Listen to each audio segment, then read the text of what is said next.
ਵਾਹਿਗੁਰੂ ਸਾਹਿਬ JIO.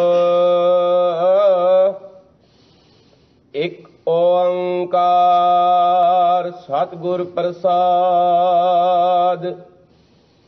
ਸ੍ਰੀ ਰਾਗ ਮਹੱਲਾ ਪਹਿਲਾ। ਪਹਿਰੇ ਘਰ ਪਹਿਲਾ। ਪਹਿਲੇ ਪਹਿਰੇ ਰਹਿਣ ਕੈ ਵਣ ਜਾਰਿਆ ਮਿੱਤਰਾ।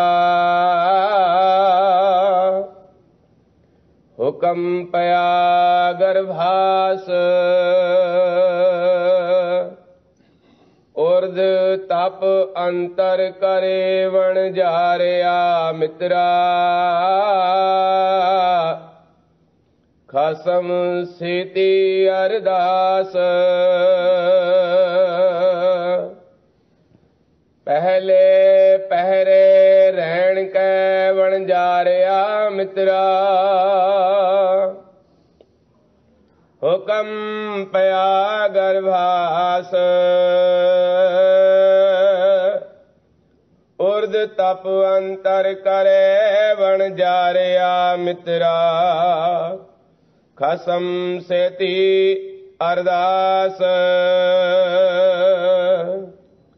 ਖਸਮ ਸੇਤੀ ਅਰਦਾਸ ਵਖਾਣੈ। ਉਰਦ ਧਿਆਨ ਲਿਵ ਲਾਗਾ। ਨਾ ਮਰ ਜਾਦ ਆਇਆ ਕਲ ਭੀਤਰ। ਬਾਹੜ ਜਾਸੀ ਨਾਂਗਾ। जैसी कलम बुड़ी है मस्तक।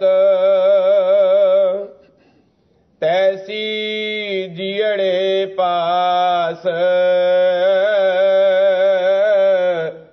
कह नानक प्राणी पहले पहरे।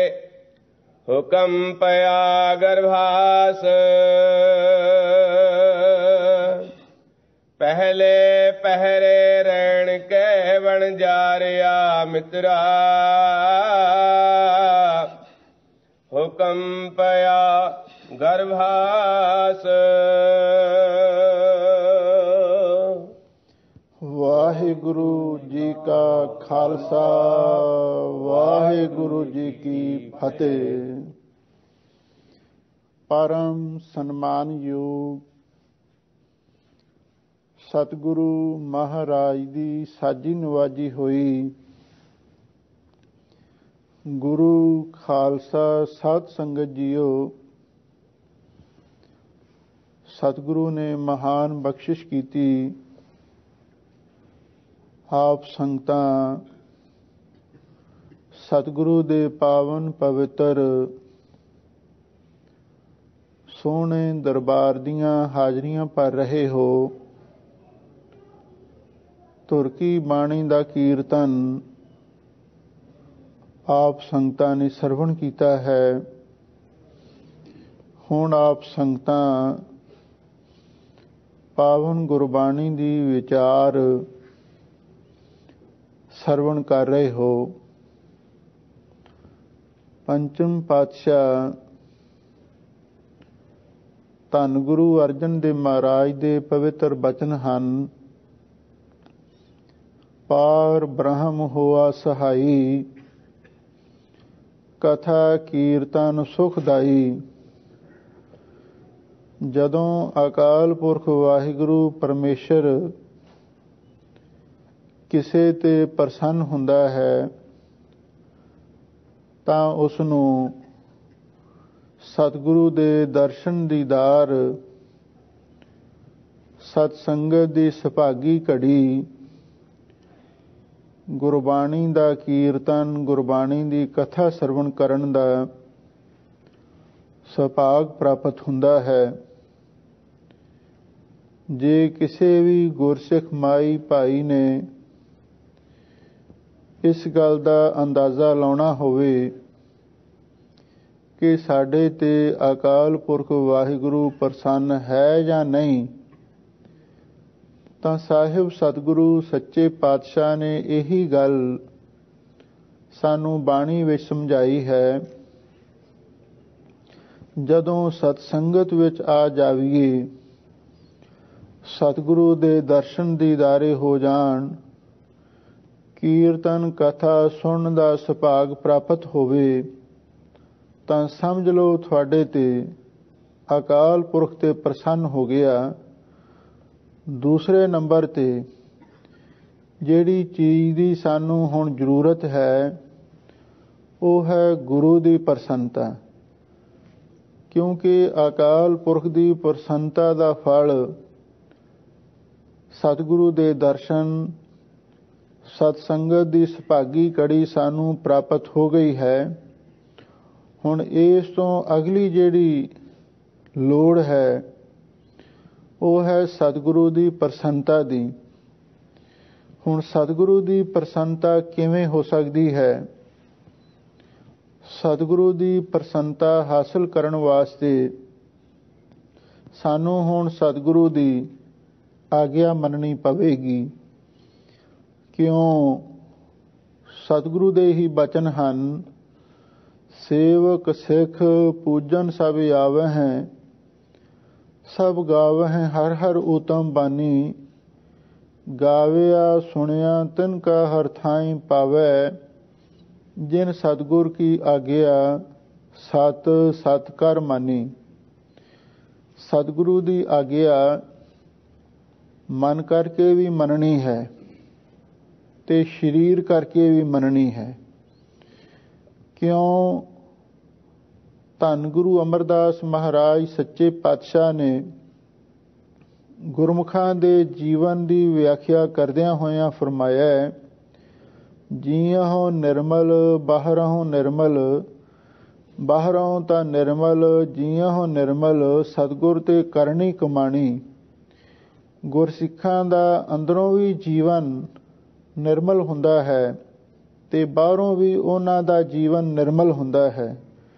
ਭਾਵ ਉਹਨਾਂ ਦਾ ਵਿਚਾਰ ਵੀ ਨਿਰਮਲ ਹੁੰਦਾ ਹੈ, ਉਹਨਾਂ ਦਾ ਆਚਾਰ ਵੀ ਨਿਰਮਲ ਹੋ ਜਾਂਦਾ ਹੈ, ਉਹਨਾਂ ਦਾ ਮਨ ਵੀ ਪਵਿੱਤਰ ਹੋ ਜਾਂਦਾ ਹੈ, ਉਹਨਾਂ ਦਾ ਤਨ ਵੀ ਪਵਿੱਤਰ ਹੋ ਜਾਂਦਾ ਹੈ। ਜਦੋਂ ਆਪਾਂ ਸਤਿਗੁਰੂ ਦੀ ਮਨ ਕਰਕੇ ਵੀ ਤੇ ਤਨ ਕਰਕੇ ਵੀ ਪੂਰਨ ਆਗਿਆ ਮੰਨ ਲੈਂਦੇ ਹਾਂ, ਇਹਦੇ ਨਾਲ ਹੀ ਜੀਅਹੁ ਨਿਰਮਲ ਬਾਹਰੋਂ ਨਿਰਮਲ ਵਾਲੀ ਅਵਸਥਾ ਪ੍ਰਾਪਤ ਹੁੰਦੀ ਹੈ। ਜਦੋਂ ਇਹ ਅਵਸਥਾ ਕਿਸੇ ਨੂੰ ਪ੍ਰਾਪਤ ਹੋ ਜਾਵੇ ਤੇ ਸਮਝ ਲਓ ਸਤਿਗੁਰੂ ਦੀ ਵੀ ਪ੍ਰਸੰਨਤਾ ਹੋ ਗਈ। ਧੰਨ ਗੁਰੂ ਨਾਨਕ ਦੇਵ ਮਹਾਰਾਜ ਸੱਚੇ ਪਾਤਸ਼ਾਹ ਆਪ ਨਾਰਾਇਣ ਕਲਾ ਤਾਰ ਜਗ ਮੈਂ ਪਰਵਰਿਓ, ਨਿਰੰਕਾਰ ਆਕਾਰ ਜੋਤ ਜਗ ਮੰਡਲ ਕਰਿਓ। ਸ਼੍ਰੀ ਰਾਗ ਦੇ ਅੰਦਰ ਪਾਵਨ ਪਵਿੱਤਰ ਉਪਦੇਸ਼ ਸਾਨੂੰ ਬਖਸ਼ਿਸ਼ ਕਰ ਰਹੇ ਹਨ। ਇਸ ਗੁਰਬਾਣੀ ਦਾ ਸਿਰਲੇਖ ਹਾਜ਼ੂਰ ਨੇ ਪਹਿਰੇ ਲਿਖਿਆ ਹੈ। ਆਰੰਭ ਦੇ ਵਿੱਚ ਮੰਗਲਾਚਰਨ ਕੀਤਾ ਹੈ, ਇੱਕ ਓੰਕਾਰ ਸਤਿਗੁਰ ਪ੍ਰਸਾਦ, ਸ੍ਰੀ ਰਾਗ ਮਹੱਲਾ ਪਹਿਲਾ, ਪਹਿਰੇ ਕਰ ਪਹਿਲਾ। ਪਹਿਰੇ ਗੁਰਬਾਣੀ ਦਾ ਸਿਰਲੇਖ ਹੈ। ਇਸ ਦਾ ਮਤਲਬ ਇਹ ਹੈ, ਉਹ ਬਾਣੀ, ਉਹ ਰਚਨਾ ਜਿਹਦੇ ਵਿੱਚ ਪਹਿਰਾਂ ਦੁਆਰਾ ਉਪਦੇਸ਼ ਦਿੱਤਾ ਗਿਆ ਹੋਵੇ। ਚਾਰ ਪਹਿਰ ਦਿਨ ਦੇ ਹੁੰਦੇ ਹਨ ਤੇ ਚਾਰ ਹੀ ਪਹਿਰ ਰਾਤ ਦੇ ਮੰਨੇ ਹਨ। ਮਨੁੱਖ ਦੀ ਜ਼ਿੰਦਗੀ ਵੀ ਇੱਕ ਰਾਤ ਵਾਂਗ ਹੀ ਹੈ। ਸਾਹਿਬ ਸਤਿਗੁਰੂ ਸੱਚੇ ਪਾਤਸ਼ਾਹ ਨੇ ਜਿਹੜੀ ਬਾਲ ਅਵਸਥਾ ਹੈ, ਇਸ ਨੂੰ ਰਾਤ ਦਾ ਪਹਿਲਾ ਪਹਿਰ ਬਿਆਨ ਕੀਤਾ ਹੈ। ਜਵਾਨ ਅਵਸਥਾ ਨੂੰ ਸਾਡੀ ਜ਼ਿੰਦਗੀ ਦੀ ਰਾਤ ਦਾ ਦੂਜਾ ਪਹਿਰ ਵਰਣਨ ਕੀਤਾ ਹੈ ਤੇ ਜਿਹੜੀ ਪ੍ਰੌਢਿਆ ਅਵਸਥਾ ਹੈ, ਜਵਾਨੀ ਢਲਦੀ ਹੈ, ਉਸ ਅਵਸਥਾ ਨੂੰ ਤੀਜਾ ਪਹਿਰ ਲਿਖਿਆ ਹੈ ਤੇ ਜਿਹੜੀ ਅਤੀ ਬਿਰਧ ਅਵਸਥਾ ਹੈ ਉਸ ਨੂੰ ਰਾਤ ਦਾ ਚੌਥਾ ਪਹਿਰ ਵਰਣਨ ਕੀਤਾ ਹੈ। ਚਾਰ ਹੀ ਪਹਿਰ ਰਾਤ ਦੇ ਹੁੰਦੇ ਨੇ, ਉਸ ਤੋਂ ਬਾਅਦ ਫਿਰ ਦਿਨ ਚੜ੍ਹ ਜਾਂਦਾ ਹੈ, ਦਿਨ ਦੇ ਪਹਿਰ ਸ਼ੁਰੂ ਹੋ ਜਾਂਦੇ ਨੇ। ਸਾਹਿਬ ਸਤਿਗੁਰੂ ਸੱਚੇ ਪਾਤਸ਼ਾਹ ਨੇ ਇਸ ਪਾਵਨ ਸ਼ਬਦ ਦੇ ਅੰਦਰ ਜ਼ਿੰਦਗੀ ਦੇ ਚਾਰ ਪਹਿਰਾਂ ਦੀ ਬਹੁਤ ਸੁੰਦਰ ਢੰਗ ਦੇ ਨਾਲ ਵਿਆਖਿਆ ਕੀਤੀ ਹੈ। ਇਸ ਪਾਵਨ ਪਵਿੱਤਰ ਸ਼ਬਦ ਦੇ ਅੰਦਰ ਸਤਿਗੁਰੂ ਨੇ ਸੰਬੋਧਨ ਕਰਨ ਦੇ ਲਈ ਜੋ ਸ਼ਬਦ ਵਰਤਿਆ ਹੈ ਵਣਜਾਰਿਆ ਮਿੱਤਰਾ, ਉਹ ਵੀ ਇੱਕ ਖਾਸ ਇਤਿਹਾਸਕ ਘਟਨਾ ਵੱਲ ਇਸ਼ਾਰਾ ਕਰਦਾ ਹੈ। ਇਤਿਹਾਸਕ ਪੱਖ ਤੋਂ ਇਸ ਸ਼ਬਦ ਦੀ ਉਥਾਨਕਾ ਇਹ ਮਹਾਂਪੁਰਖ ਦੱਸਦੇ ਸਨ। ਧੰਨ ਗੁਰੂ ਨਾਨਕ ਦੇਵ ਮਹਾਰਾਜ ਸੱਚੇ ਪਾਤਸ਼ਾਹ ਵਣਜਾਰਿਆਂ ਦੇ ਪਿੰਡ ਵਿੱਚ ਗਏ ਔਰ ਉਸ ਪਿੰਡ ਦਾ ਨਾਮ ਟਾਂਡਾ ਇਤਿਹਾਸ ਵਿੱਚ ਲਿਖਿਆ ਹੋਇਆ ਹੈ। ਯੂਪੀ ਦੇ ਇਲਾਕੇ ਵਿੱਚ ਇੱਕ ਟਾਂਡਾ ਸਾਹਿਬ ਗੁਰਦੁਆਰਾ ਸਾਹਿਬ ਵੀ ਬਣਿਆ ਹੋਇਆ ਹੈ, ਨਾਨਕਪੁਰੀ ਟਾਂਡਾ ਸਾਹਿਬ। ਸ਼ਾਇਦ ਹੋ ਸਕਦਾ ਹੈ ਇਹ ਘਟਨਾ ਉੱਥੋਂ ਦੀ ਹੀ ਹੋਵੇ। ਧੰਨ ਗੁਰੂ ਨਾਨਕ ਦੇਵ ਮਹਾਰਾਜ ਸੱਚੇ ਪਾਤਸ਼ਾਹ ਜਦੋਂ ਉਸ ਟਾਂਡੇ ਨਗਰ ਵਿੱਚ ਗਏ, ਇਹ ਵਣਜਾਰਿਆਂ ਦਾ ਪਿੰਡ ਸੀ, ਜਿਹੜਾ ਇਹਨਾਂ ਦਾ ਮੁਖੀ ਸੀ, ਇਹਨਾਂ ਦਾ ਨਾਇਕ ਸੀ, ਸਭ ਤੋਂ ਵੱਡਾ ਅਮੀਰ ਆਦਮੀ ਸੀ। ਉਹਦੇ ਘਰ ਦੇ ਵਿੱਚ ਪੁੱਤਰ ਨੇ ਜਨਮ ਲਿਆ, ਬੜੀਆਂ ਖੁਸ਼ੀਆਂ ਹੋਈਆਂ। ਸਾਰੇ ਪਿੰਡ ਨੇ ਆ ਕੇ ਵਧਾਈਆਂ ਵੀ ਦਿੱਤੀਆਂ। ਧੰਨ ਗੁਰੂ ਨਾਨਕ ਦੇਵ ਮਹਾਰਾਜ ਸੱਚੇ ਪਾਤਸ਼ਾਹ ਉਸ ਨਾਇਕ ਦੇ ਘਰ ਦੇ ਸਾਹਮਣੇ ਬੈਠੇ ਹਨ ਔਰ ਉਸ ਨੂੰ ਇੰਨਾ ਨਾ ਸੁਝਿਆ ਕਿ ਧੰਨ ਗੁਰੂ ਨਾਨਕ ਦੇਵ ਮਹਾਰਾਜ ਸੱਚੇ ਪਾਤਸ਼ਾਹ ਦੇ ਚਰਨਾਂ ਵਿੱਚ ਜਾ ਕੇ ਵੀ ਹਾਜ਼ਰੀ ਲਵਾ ਦੇਵੇ, ਕੋਈ ਸੇਵਾ ਕਰਕੇ ਸਤਿਗੁਰੂ ਦੀਆਂ ਖੁਸ਼ੀਆਂ ਪ੍ਰਾਪਤ ਕਰ ਲਵੇ। ਪਰ ਸਤਿਗੁਰੂ ਦੇ ਬਚਨ ਨੇ ਬਿਨ ਕਰਮਾਂ ਕਿਛ ਪਾਈਐ ਨਾਹੀਂ, ਜੇ ਬਹੁ ਤੇਰਾ ਧਾਵੈ। ਸਵੇਰ ਤੋਂ ਲੈ ਕੇ ਸ਼ਾਮ ਤੱਕ ਲੋਕਾਂ ਦਾ ਤਾਂਤਾ ਵੱਜਿਆ ਰਿਹਾ। ਲੋਕਾਂ ਨੇ ਬੜੀਆਂ ਵਧਾਈਆਂ ਦਿੱਤੀਆਂ ਉਸ ਨਵਜ਼ਾਤ ਬੱਚੇ ਨੂੰ। ਸਾਰਿਆਂ ਨੇ ਬੜਾ ਲਾਡ ਪਿਆਰ ਕੀਤਾ। ਭਾਈ ਮਰਦਾਨਾ ਸਤਿਗੁਰੂ ਨੂੰ ਕਹਿਣ ਲੱਗਾ, ਮਹਾਰਾਜ ਬਈ ਵੇਖ ਲਓ, ਅਕਾਲ ਪੁਰਖ ਵਾਹਿਗੁਰੂ ਪਰਮੇਸ਼ਰ ਨੇ ਇਹਨਾਂ ਵਣਜਾਰਿਆਂ ਦੇ ਮੁਖੀ ਨਾਇਕ ਦੇ ਘਰ ਪੁੱਤਰ ਦੀ ਦਾਤ ਬਖਸ਼ੀ ਹੈ।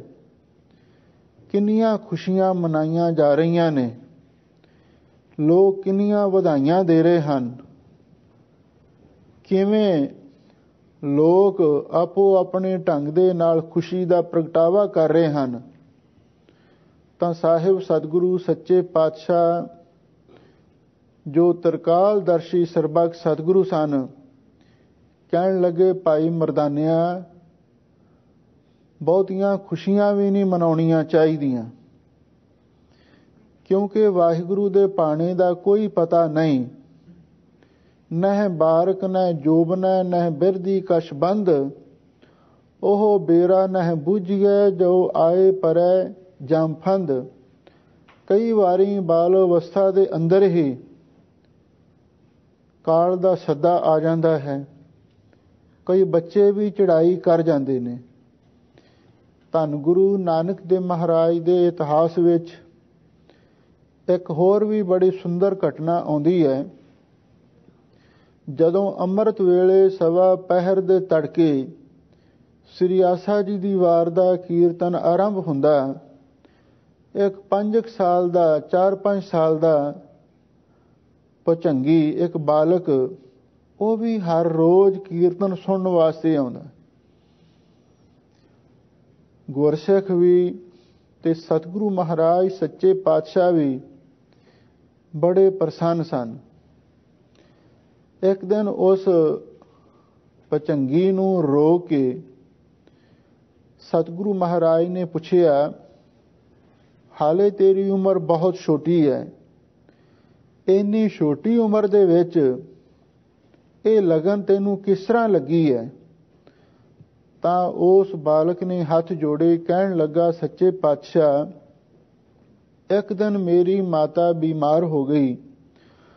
ਉਸਨੇ ਮੈਨੂੰ ਆਖਿਆ ਕਿ ਪੁੱਤਰ ਤੂੰ ਚੁੱਲ੍ਹੇ ਵਿੱਚ ਅੱਗ ਬਾਲ। ਮੈਂ ਚੁੱਲ੍ਹੇ ਵਿੱਚ ਅੱਗ ਬਾਲਣ ਲੱਗਿਆ, ਪਰ ਮੈਥੋਂ ਅੱਗ ਨਾ ਬਲੇ। ਜਿਸਨੇ ਇਹ ਕੰਮ ਨਾ ਕੀਤਾ ਹੋਵੇ ਉਹਨੂੰ ਕਰਨਾ ਵੀ ਬੜਾ ਔਖਾ ਹੁੰਦਾ ਹੈ। ਹੁਣ ਜਦੋਂ ਅੱਗ ਨਾ ਬਲੇ ਤੇ ਉਸਨੇ ਆਪਣੀ ਮਾਂ ਨੂੰ ਪੁੱਛਿਆ, ਮਾਂ ਮੈਥੋਂ ਤੇ ਅੱਗ ਬਲਦੀ ਨਹੀਂ। ਤਾਂ ਮਾਂ ਨੇ ਆਪਣੇ ਬੇਟੇ ਨੂੰ ਸੁਝਾਅ ਦਿੱਤਾ। ਕਹਿਣ ਲੱਗੀ, ਬੇਟਾ ਪਹਿਲਾਂ ਛੋਟੀਆਂ ਲੱਕੜੀਆਂ ਨੂੰ ਅੱਗ ਲੱਗਦੀ ਹੈ, ਬਾਅਦ ਵਿੱਚ ਵੱਡੀਆਂ ਨੂੰ ਅੱਗ ਲੱਗਦੀ ਹੈ। ਇਸ ਲਈ ਤੂੰ ਪਹਿਲਾਂ ਛੋਟੀਆਂ ਲੱਕੜੀਆਂ ਨੂੰ ਅੱਗ ਲਾ, ਉਸ ਤੋਂ ਬਾਅਦ ਵੱਡੀਆਂ ਲੱਕੜਾਂ ਨੂੰ ਅੱਗ ਲੱਗੇਗੀ। ਉਹ ਬੱਚਾ ਸਤਸੰਗੀ ਸੀ। ਉਸਨੇ ਮਾਤਾ ਦੀ ਸਿੱਖਿਆ ਤੇ ਅਮਲ ਕੀਤਾ। ਛੋਟੀਆਂ ਛੋਟੀਆਂ ਲੱਕੜਾਂ ਇਕੱਠੀਆਂ ਕੀਤੀਆਂ। ਜਦੋਂ ਉਹਨਾਂ ਨੂੰ ਚੁੱਲ੍ਹੇ ਵਿੱਚ ਰੱਖ ਕੇ ਅੱਗ ਲਾਈ, ਸੁੱਕੀਆਂ ਲੱਕੜਾਂ ਸਨ, ਬਹੁਤ ਛੇਤੀ ਉਹਨਾਂ ਨੂੰ ਅੱਗ ਲੱਗ ਗਈ। ਉਸ ਤੋਂ ਬਾਅਦ ਵੱਡੀਆਂ ਲੱਕੜਾਂ ਦੀ ਵਾਰੀ ਆਈ, ਫਿਰ ਉਹਨਾਂ ਨੂੰ ਵੀ ਅੱਗ ਪੈ ਗਈ। ਉਸ ਬੱਚੇ ਦੇ ਮਨ ਦੇ ਵਿੱਚ ਐਸਾ ਅਜੀਬ ਕਿਸਮ ਦਾ ਖਿਆਲ ਪੈਦਾ ਹੋਇਆ।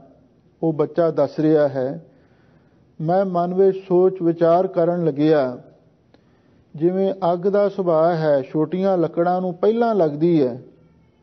ਤੇ ਸਿਆਣੇ ਮਹਾਂਪੁਰ ਕਹਿੰਦੇ ਨੇ, ਕਾਲ ਦਾ ਵੀ ਤੇ ਅੱਗ ਦਾ ਇੱਕੋ ਜਿਹਾ ਸੁਭਾਅ ਹੈ।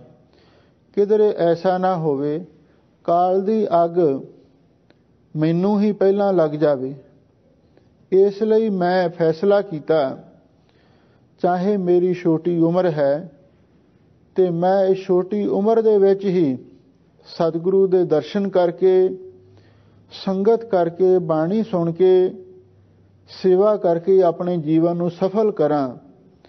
ਜਦੋਂ ਅਕਾਲ ਪੁਰਖ ਵਾਹਿਗੁਰੂ ਦੀ ਕਿਰਪਾ ਹੁੰਦੀ ਹੈ ਤੇ ਫਿਰ ਛੋਟੀ ਉਮਰ ਦੇ ਵਿੱਚ ਵੀ ਇਹ ਦਾਤ ਪ੍ਰਾਪਤ ਹੋ ਸਕਦੀ ਹੈ।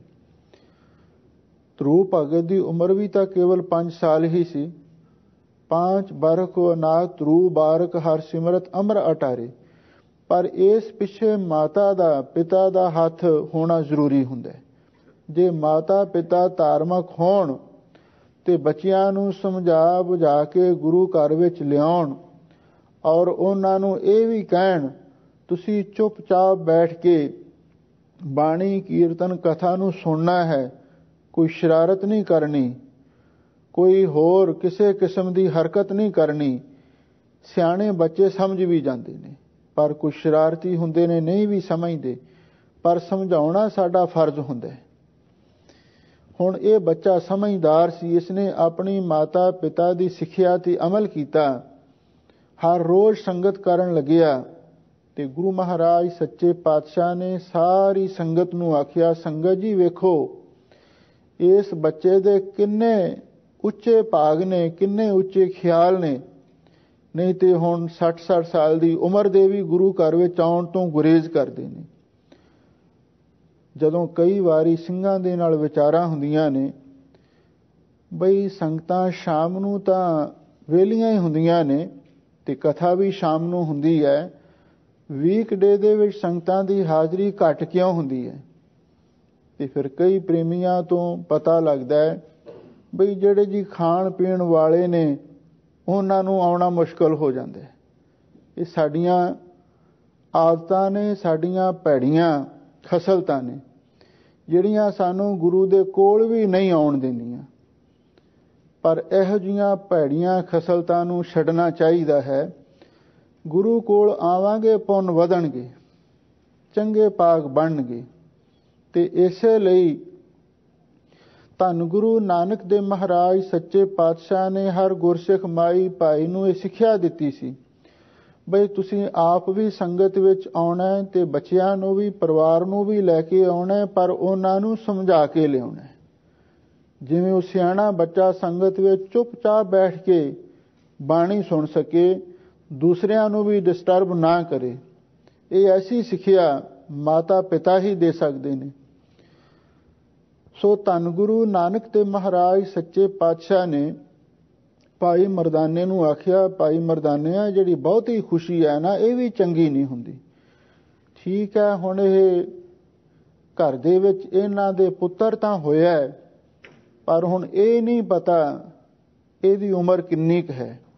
ਇਹ ਗੱਲ ਸੁਣ ਕੇ ਮਰਦਾਨਾ ਥੋੜਾ ਜਿਹਾ ਹੈਰਾਨ ਹੋਇਆ।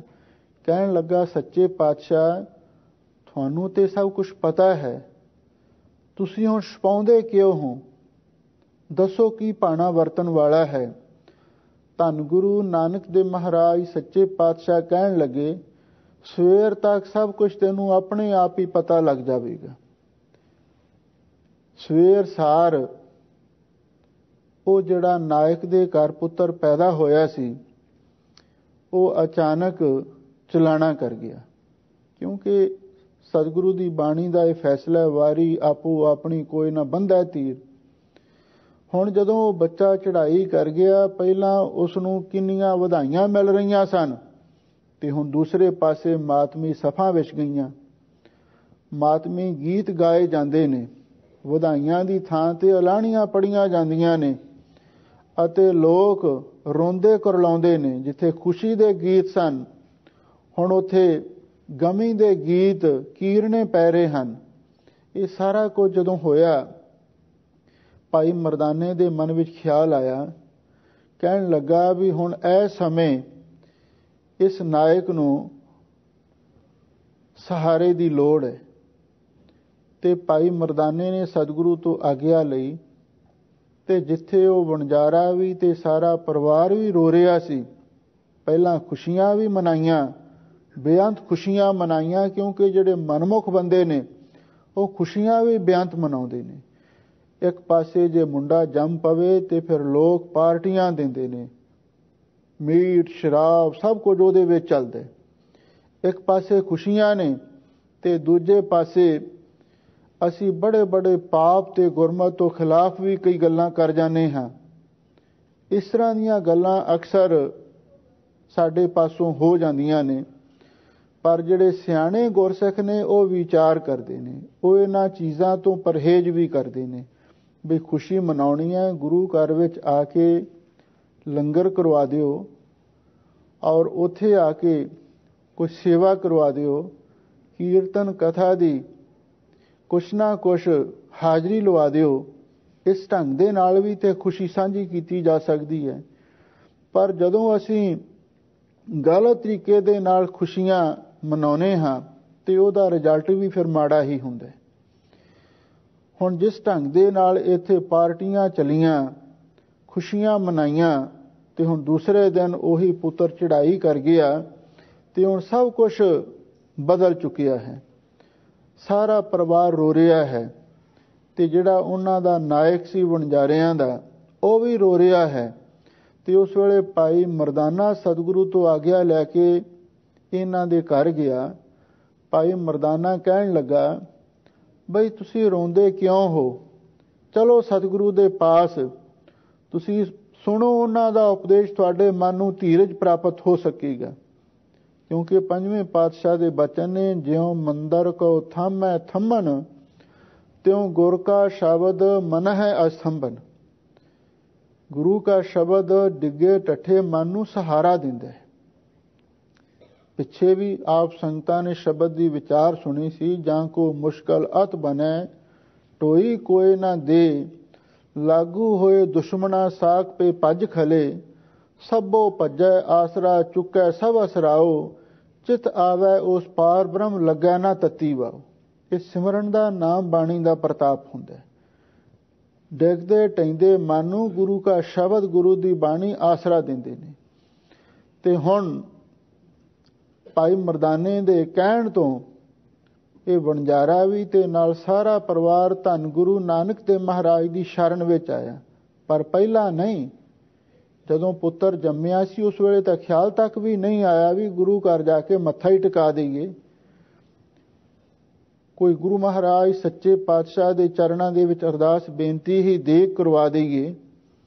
ਪਰ ਨਹੀਂ, ਜਦੋਂ ਭਾਣਾ ਵਰਤ ਗਿਆ ਤੇ ਫਿਰ ਸਤਿਗੁਰੂ ਦੇ ਚਰਨਾਂ ਵਿੱਚ ਆਏ। ਚਲੋ ਫੇਰ ਵੀ ਚੰਗੀ ਗੱਲ ਹੀ ਹੈ, ਜੇ ਕੋਈ ਡਿੱਗਿਆ ਟੱਠਿਆ ਫੇਰ ਵੀ ਗੁਰੂ ਦੀ ਸ਼ਰਨ ਵਿੱਚ ਆ ਜਾਵੇ।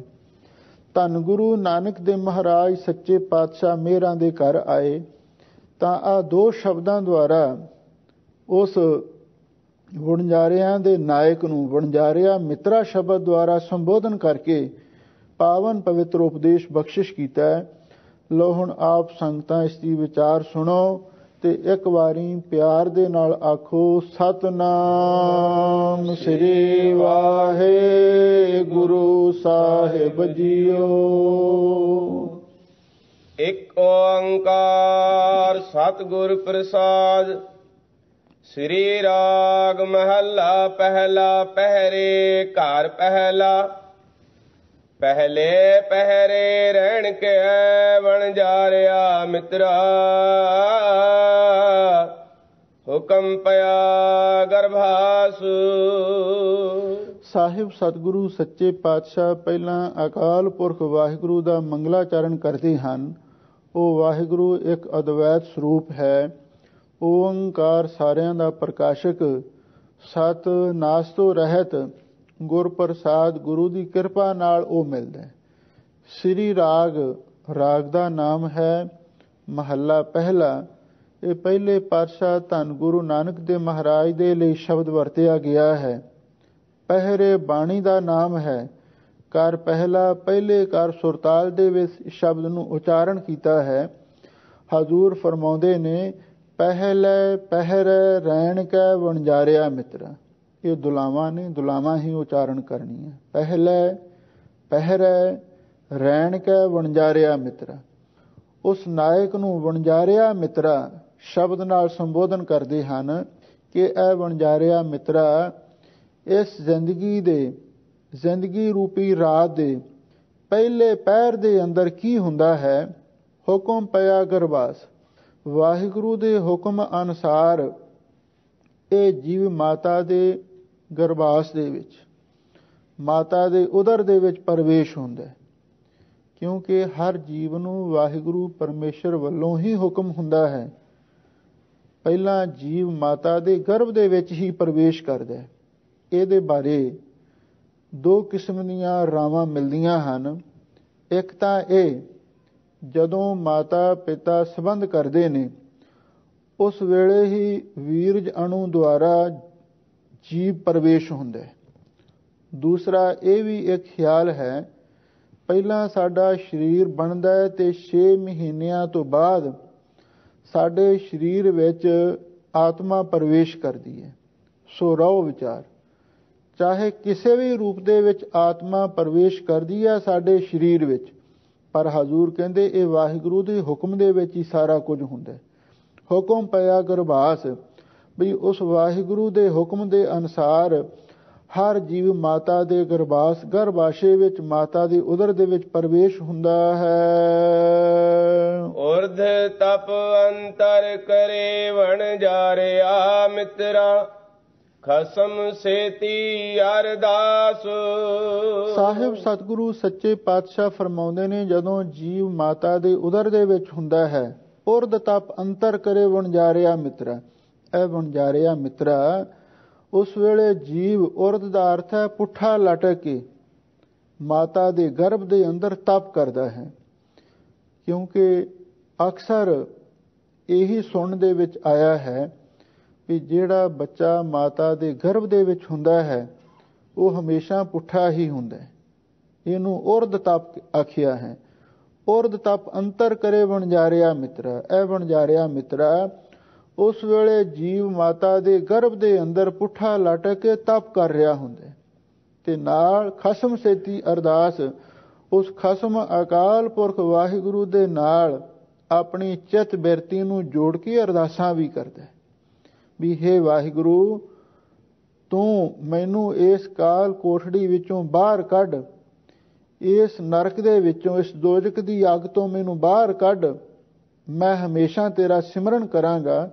ਇਸ ਢੰਗ ਦੇ ਨਾਲ ਜੀਵ ਮਾਤਾ ਦੇ ਗਰਭ ਦੇ ਵਿੱਚ ਵੀ ਤਪ ਕਰਦਾ ਹੈ ਤੇ ਨਾਲ ਅਰਦਾਸ ਬੇਨਤੀਆਂ ਕਰਦਾ ਹੈ। ਖਸਮ ਸੇਤੀ ਅਰਦਾਸ ਵਖਾਣੇ, ਉਰਧ ਧਿਆਨ ਲਿਵ ਲਾਗਾ। ਮਾਤਾ ਦੇ ਗਰਭ ਦੀ ਹਾਲਤ ਸਤਿਗੁਰੂ ਮਹਾਰਾਜ ਬਿਆਨ ਕਰਦੇ ਹਨ। ਖਸਮ ਸੇਤੀ ਅਰਦਾਸ ਵਖਾਣੇ, ਉਸ ਵੇਲੇ ਜੀਵ ਉਸ ਖਸਮ ਦੇ ਨਾਲ, ਅਕਾਲ ਪੁਰਖ ਦੇ ਨਾਲ, ਭਾਵ ਉਹਦੇ ਚਰਨਾਂ ਵਿੱਚ ਅਰਦਾਸਾਂ ਬੇਨਤੀਆਂ ਕਰਦਾ ਹੈ।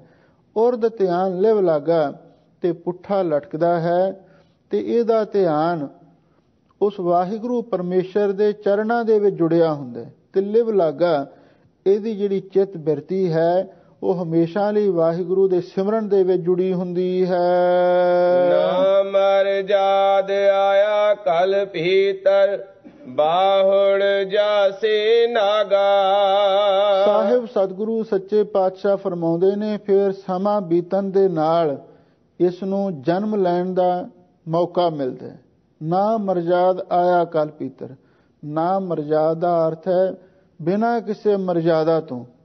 ਜਦੋਂ ਕੋਈ ਵੀ ਬੱਚਾ ਜਨਮ ਲੈਂਦਾ ਹੈ, ਜਨਮ ਤੋਂ ਨਾ ਉਹ ਹਿੰਦੂ ਹੁੰਦਾ, ਨਾ ਮੁਸਲਮਾਨ ਹੁੰਦਾ, ਨਾ ਸਿੱਖ ਹੁੰਦਾ, ਨਾ ਈਸਾਈ ਹੁੰਦਾ, ਕੁਝ ਵੀ ਨਹੀਂ ਹੁੰਦਾ। ਨਾ ਮਰਜ਼ਾਦ, ਬਿਨਾਂ ਕਿਸੇ ਮਰਜ਼ਾਦਾ ਤੋਂ ਉਹ ਇਸ ਕਲਯੁਗ ਦੇ ਵਿੱਚ ਇਸ ਸੰਸਾਰ ਦੇ ਵਿੱਚ ਆਇਆ। ਬਾਹੁੜ ਜਾਸੀ ਨਾਂਗਾ, ਹਜ਼ੂਰ ਕਹਿੰਦੇ ਨੇ ਫਿਰ ਨੰਗਾ ਹੀ ਇਥੋਂ ਉੱਠ ਕੇ ਚਲਿਆ ਜਾਂਦਾ। ਇਹਦਾ ਮਤਲਬ ਇਹ ਹੈ ਜਦੋਂ ਜੀਵ ਜਨਮ ਲੈਂਦਾ ਹੈ ਨਾ ਤੇ ਉਸ ਵੇਲੇ ਉਹਦੇ ਕੋਲੇ ਕਿਸੇ ਧਰਮ ਦੇ ਚਿੰਨ੍ਹ ਹੁੰਦੇ ਨੇ, ਨਾ ਕੋਈ ਮਰਜ਼ਾਦਾ ਹੁੰਦੀ ਹੈ। ਬਿਨਾਂ ਹੀ ਮਰਜ਼ਾਦਾ ਤੋਂ ਉਹ ਇਸ ਕਲਯੁਗ ਦੇ ਵਿੱਚ ਆਉਂਦਾ ਹੈ ਤੇ ਫਿਰ ਭਾਈ ਇਸੇ ਤਰ੍ਹਾਂ ਨੰਗੇ ਧੜ ਹੀ ਉੱਠ ਕੇ ਇੱਥੋਂ ਚਲਿਆ ਜਾਂਦਾ ਹੈ। ਜੈਸੀ ਕਲਮ ਬੁੜੀ ਹੈ ਮਸਤਕ ਤੈਸੀ ਜੀੜੇ ਪਾਸ।